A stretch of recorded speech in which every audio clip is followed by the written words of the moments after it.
السلام عليكم، ازيكم حبايبي؟ عاملين ايه؟ يا رب تكونوا بخير. النهارده ان شاء الله هنعمل مع بعض الحجازيه الاسكندراني بكل تفاصيلها وعلى اصولها، خطوه بخطوه كده. هقولك ازاي تطلعيها ناجحه ومن اول مره تطلع معاكي ان شاء الله مظبوطه جدا. وهقولك ازاي تظبطي مقاديرها بالملي حتى لو ما عندكيش ميزان. شايفه شكلها حلو ازاي؟ متماسكه وطريه وفي نفس الوقت مش مفروله ولا حاجه، طعمها مرمل ومش مكتومه ومش ناشفه، طريه وطعمها لذيذ جدا، احلى بكتير من اللي بتتباع في الافران اللي بتتباع كمان عند الحلواني. انا بصراحه من زمان ما بشتريش الحاجات الجاهزه، يعني انا ليه اشتريها وهي بتطلع الحمد لله معايا في البيت مظبوطه جدا. البسبوسه والحجازيه والكيك وكل الحاجات دي بتطلع بجوده احسن كمان من الجاهزه، واوفر، بتوفر معانا كتير كتير. انا اول ما خلصتها ما قدرتش اقاومها، فبصراحه قررت اتعشى كده بحتتين منها. عملت كوبايه شاي بلبن واخدت حتتين تلاتة وكان طعمها روعه. الامر ما يسلمش، دايما بحب اعمل في البيت الحاجات دي.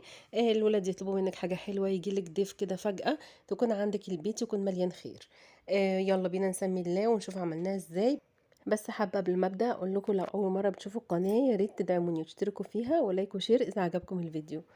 اول حاجه بجهز الخميره، 3 ارباع كوبايه من الميه الدافيه، بحط عليهم معلقه كبيره من السكر ومعلقه كبيره من الخميره الفوريه او باكو يعني، وبقلبهم وبشيلهم على جنب، وده علشان اختبر صلاحيه الخميره. في طبق العجن ببتدي احضر المكونات الجافه. هحتاج كوبايتين من دقيق السميد اللي بستخدمه للبسبوسه، بس ساده، يعني انا بجيبه من عند العطار دقيق السميد اللي هي الحبايه الناعمه بدون اي اضافات، مش البواكي اللي هي الجاهزه المعدل لتحضير البسبوسه، لا اللي هو الساده خالص. بحط عليهم كوبايتين من الدقيق الابيض، دقيق ابيض عادي اللي هو جميع الاستخدامات، عليهم ذره ملح ومعلقتين كبار من السكر. بقلب كل المكونات الجافة دي كويس قوي، بخلطهم ببعض، وبعدين معايا كوباية من المادة الدهنية، دي زيت على زبدة، يعني نصها زيت ونصها زبدة. ممكن تكون زيت على سمنة، ممكن تكون كلها زبدة او كلها زيت، بس ما تستخدميش المادة الدهنية بتاعتك كلها زيت، لان الزيت هينشف معاكي قوي الحجازية. ببتدي بقى ببسهم كده كأني بعمل كحك بالظبط، لحد ما اطمن ان كل الدقيق اللي معايا اتغلف تماما بالسمنه، وبقى شكله كده مرمل يعني، او بالماده الدهنيه وبيكون شكله كده مرمل. بضيف بقى عليهم الخميره، زي ما شفتوا كده الخميره اتفعلت، اطمنت انها نشطه وفعاله، وببتدي بقى اعجنهم بايدي. وعلى حسب حاجة العجينة، ممكن ما تحتاجش مادة سايلة خالص وممكن تحتاج. هي كانت معايا ناشفة شوية، فحطيت في نفس كوباية الخميرة حوالي كده ربع كوباية من المية وضفتهم عليها. عجنتها لحد ما بقت بالقوام ده، عجينة وسط، ولا ناشفة قوي ولا طرية قوي.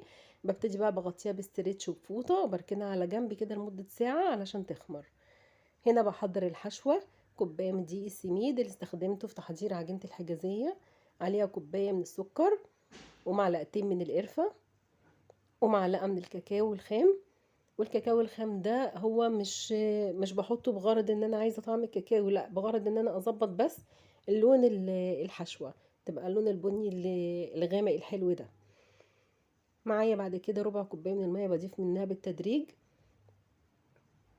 لحد ما تبقى الحشوة معايا مرملة كده، عاملة زي الرملة المبلولة شوية. ممكن بدل ما اعجنها بالميه، او بدل ما اخليها مرمله كده بالميه، اضيف عليها ميه ورد. انا كنت عملتها معاكم قبل كده زمان في على القناه، وكنت حاطه ميه ورد، مش ميه عاديه. سواء كده او كده بتبقى جميله، بس المهم ما تبقاش سايله قوي ما تبقاش طريه قوي. وده شكل العجينه بعد مرور ساعه. طبعا خمرت وارتفعت. بجيب ورقتين زبده بقى وبقسم العجينه نصين بالظبط، بس نص فيهم يكون اكبر شويه، وده اللي هحطه في قاعده الصينيه. علشان خاطر عايزه اعمل جوانب كده تحجز الحشوه ما تخرجش. بفردها ما بين ورقتين زبده بالنشابه زي ما انتم شايفين.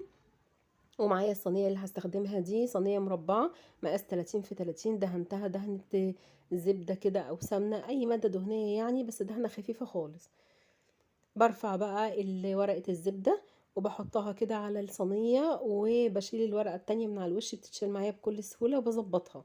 يعني لو حته كانت زايده بشيلها وببتدي اكمل بيها الحته اللي ناقصه، وابتدي بقى افرد عليها الحشوه زي ما انتم شايفين كده، اوزعها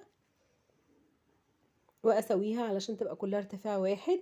ودي بقى العجينه، فردتها ما بين برضو ورقتين الزبده اللي استخدمتهم، وبرفع ورقه الزبده بنفس الشكل بحطها على الحشوه، وباشيلها بتتشال معايا بكل سهولة، وباضبّطها بقى، باخد الحتت أو الجوانب اللي هي بتبقى فيها زيادات، باخد الزيادات دي كلّها باكمّل بيها الجوانب اللي ناقصة، ما فيهاش أي مشكلة، باسويها بإيدي كده، بتتسوى معايا بكل سهولة. يعني هي طريقتها سهلة ما فيهاش أي حاجة. بعد كده بامشي عليها بشوكة بالشكل ده علشان تدّيني شكل الجاهزة، وباقطّعها بالسكينة، قطّعيها بقى سمبوكسات أو مربعات. أنا حبيت شكل المربعات ده فباقطّعها بالشكل ده. طلعت معايا 30 قطعة مربعين حلوين، ده غير الجنب الصغنن ده اللي على الحرف. فيها بركة وجميلة وتحفة وناجحة جدا جدا. الحاجة مش بدخلها الفرن على طول، بعد ما بشتغل خالص فيها واحطها في الصينية ببتدي اقطعها، بشغل الفرن لحد ما ترتاح، وبعد كده بدخلها بقى على الشبكة. بتقعد تقريبا 25 دقيقة، قعدت 25 دقيقة معايا بالظبط، وعلى حسب فرنك ممكن تحتاج 5 دقايق زيادة كمان. بس ما تحطهاش تحت، حطيها على الشبكة في النص لحد ما تاخد اللون الذهبي الحلو ده. ولو لقيتيها خلاص استوت وما خدتش اللون الذهبي، ممكن تفتحي عليها الشوايه دقيقتين بس. ودي النتيجة تحفة جدا. على فكرة الحجازية الحلوة ما بتبقاش العجينة بتاعتها سميكة، يعني بتبقى إلى حد ما رقيقة، والحشوة بتبقى هي الكتير في النص زي الجاهزة كده بالظبط. ريحتها تحفة متماسكة وناجحة جدا جدا. عايزة أقولك على خطوة كمان مهمة عشان تطلعيها مظبوطة بدون ميزان. استخدمي كوباية واحدة بس في كل الوصفة، يعني الكوباية اللي هتعايري بيها دقيق السميد هي اللي هتعايري بيها الدقيق الأبيض، هي برضو اللي هتعايري بيها المادة الدهنية. ولو عايزة المقادير بالميزان، استخدمت 400 جرام دقيق أبيض، 400 جرام دقيق سميد، 250 جرام مادة دهنية، وحوالي من كوباية لربع الكوباية مية للعجن. طبعا 3/4 كانت معايا في الخميرة، دوبت فيها الخميرة، وممكن ما تحتاجش أكتر من كده، ولو احتاجت هتحتاج ربع كوباية بالظبط زي ما احتاجت معايا. بس كده دي كانت وصفتنا، يا رب تكون عجبتكم. جربوها، متأكدة انها تنجح معاكم ان شاء الله من اول مرة. ما تنسوش اللايك والشير والسبسكرايب للقناة. شكرا ليكم، سلام عليكم.